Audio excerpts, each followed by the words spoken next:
Isang napakagandang laro nga mga boss idol ang ipinakita ngayong araw ng Golden State Warriors matapos nilang maipanalo ang 17 points comeback kontra sa number 1 team ng Eastern Conference na Boston Celtics. Sa ipinakita ngang classics Stephen Curry at Klay Thompson, nangangahulugan na nga ba nitong isinarado na nila ang trade rumors ni Klay Thompson. Aalamin na rin naman natin dito ang Jordan Clarkson to Los Angeles Lakers na inilabas ngayong araw. Pero bago yan, please don't forget to hit the notification bell at mag-subscribe sa ating channel.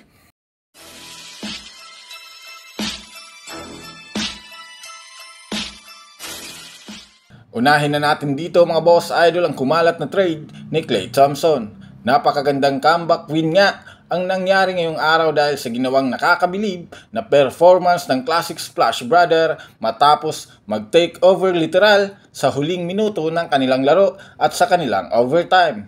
Halos masasabi nga nitong 2-man game ang nangyari dahil sa mainit na shooting ng dalawang ito, kaya naman marami nga ang nagtatanong ng mga fans kung itutuloy pa nga ba ng Warriors ang trade proposal nito. Kung titignan nga natin ng mabuti mga boss idol ang ginagawang performance nito sa kanilang last 5 games, mukhang makukuha nga nito ang hinihinging kontrata sa Warriors. Alam naman nga natin na tinanggihan nga nito ang $48 million na kontratang inalok sa kanya sa loob ng 2 taon. Kaya naman masasabi nga natin ngayon na binibigay niya talaga ang kanyang best performance upang masarado ang kumakalat na trade niya papunta sa ibang kupunan. Malalaman nga natin sa mga susunod na buwan kung mananatili siya bilang Warriors o ito na ang kanyang huling taon na suot-suot ang jersey ng kanilang team. Sa kabilang dako naman mga boss idol tungkol kay Jordan Clarkson, marami nga ang nag-iisip na ngayon ng mga teams na posibilidad na pagkuha nila sa ating kababayan na si Jordan Clarkson.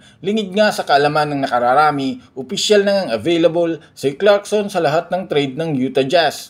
Ayon pa nga sa inilabas na pahayag ng mismong team management ng Jazz, open na nga sila sa mangyayaring trade talks ng lahat ng mga teams. At isa nga sa mga nabanggit dito ay ang Los Angeles Lakers na sa ngayon masasabi nating magiging aktibo na sa paggawa ng trade, lalo pat kulang pa rin naman ang kanilang opensa at depensa kapag nakakalaban nila ang isang championship contender na team. At ang matunog ng pangalan dito ay si D'Angelo Russell na ayon sa balita, handa na rin naman nga kung anong mangyayari sa trade deadline. Sa kasalukuyan, masasabi nating fair trade talaga ito kung sakaling matuloy ito dahil hindi naman nga nagkakalayo ang kanilang team contract.